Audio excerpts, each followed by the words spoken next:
to explain. My name is Barry. I deal with a lot of stuff online. And currently I kind of have a little bit of a stalker who sent me a death threat before I showed up. So just be on the lookout if somebody's coming after me.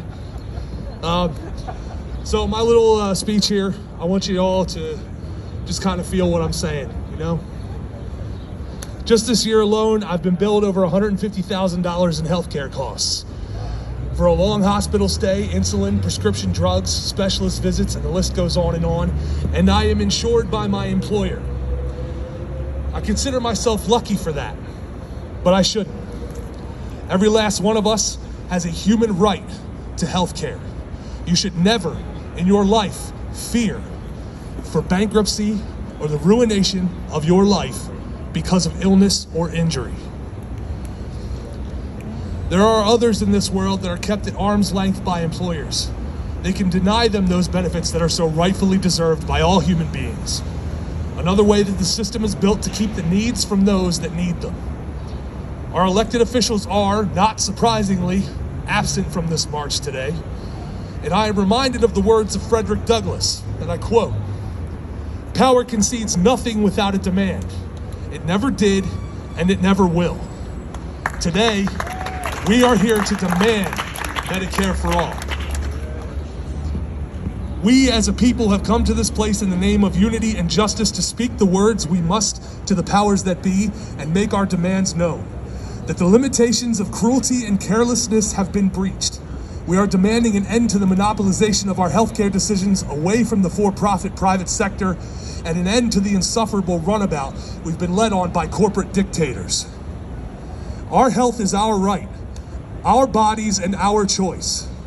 And we, the people, choose to lead ourselves. And if you truly believe that we, the people, are endowed by their Creator with the unalienable right of life, liberty, and the pursuit of happiness, how can you not believe that a guarantee of health care is not a key to achieving those rights?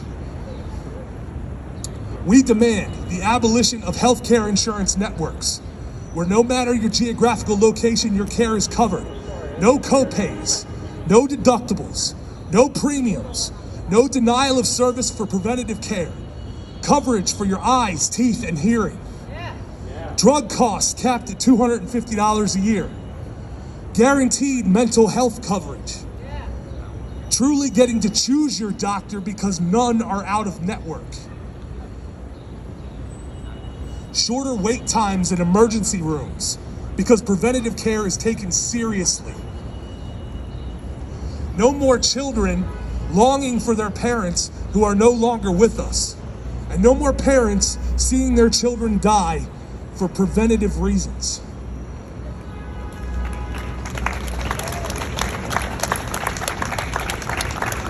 We all deserve this future. We're a nation of caring people. Our health is vital to the success of our communities, and this includes the same businesses and corporations that hold our healthcare insurance hostage.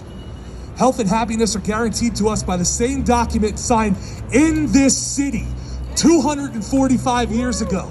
The United States Constitution, Article 1, Section 8, Clause 1, tells us that the United States government is here for the common defense and general welfare of the people.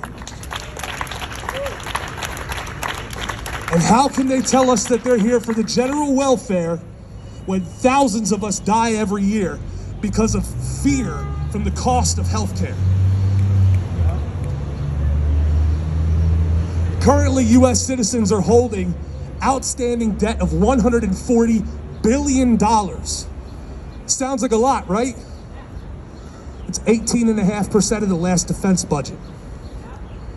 It's not even a fifth of the defense budget for 1 year, and we could eliminate medical debt for everyone.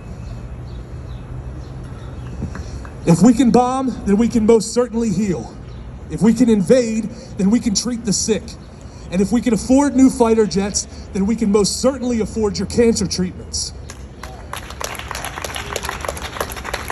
And if we have the money to ship our brothers and sisters halfway around the world to kill innocent people, then we can absolutely keep each other alive and well at home. We have this power. What we don't have is the support of our elected officials. We put them into power, but they don't hear us. They lie to us. They break their promises to us. They promise us liberation, and then they lock our cell doors. No more lies and no more broken promises. We are the power in this country, and those that are elected to represent us must be held accountable. The time for complacency is past. We've lost hundreds of thousands of souls in this country over the past year. Hundreds of billions of dollars have funneled into private offices in the pockets of CEOs and shareholders. And what do we have to show for it? Nothing. What about justice? Where's our justice? There's no justice in wickedness.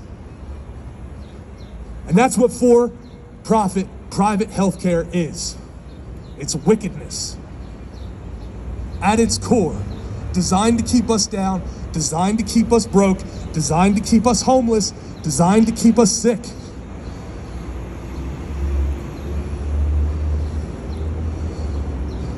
We deserve and have the human right to expect healthcare and protection from the costs of healthcare putting us into ruin. We all pay for healthcare now. You already do. The Medicare tax is 1.45% of your gross earnings, and it's not capped like Social Security. But I don't even want to get on that tangent. I don't have enough energy for that, and it's too hot.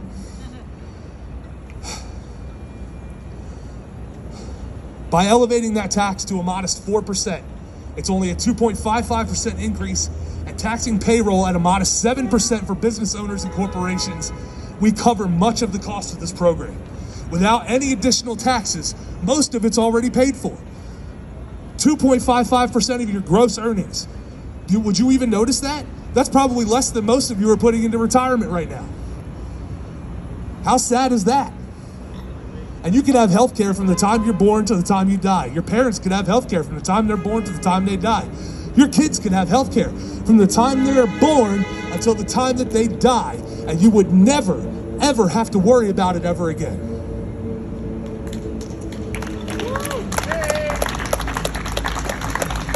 This is a very important piece of legislation, but they won't talk about it like they usually do. See, about 100 years ago, this was on the tip of the tongue of every single politician in Washington, D.C. 100 years ago, and 100 years we've been waiting, and still nothing. They keep passing it off to private industry. You think Donald Trump was ever going to enact something like this? Hell no. Is Joe Biden going to enact something like this? No, he's not. And why is that? It's because his largest donor is Anthem Incorporated, an 11% market shareholder in the U.S. healthcare insurance industry. Anthem Incorporated. Yeah, he ain't doing nothing for us.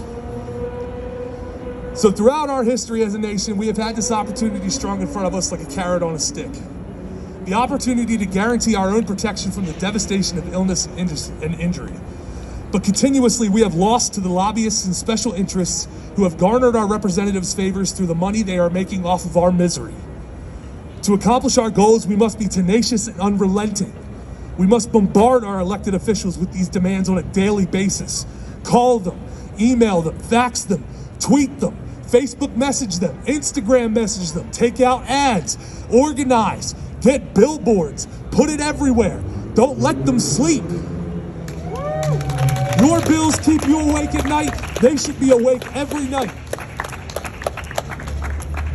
And if you want to know more, you can go to usa.gov/elected-officials.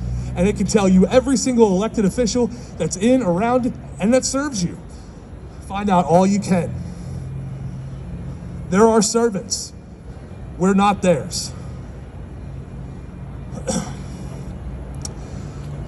In closing, I look out at all of you and I see some hope in this dark, dark world we've got going. There are people who are willing to fight for somebody else. There's people out here who are willing to take a stand and say that enough is enough. The time is now. Thank you.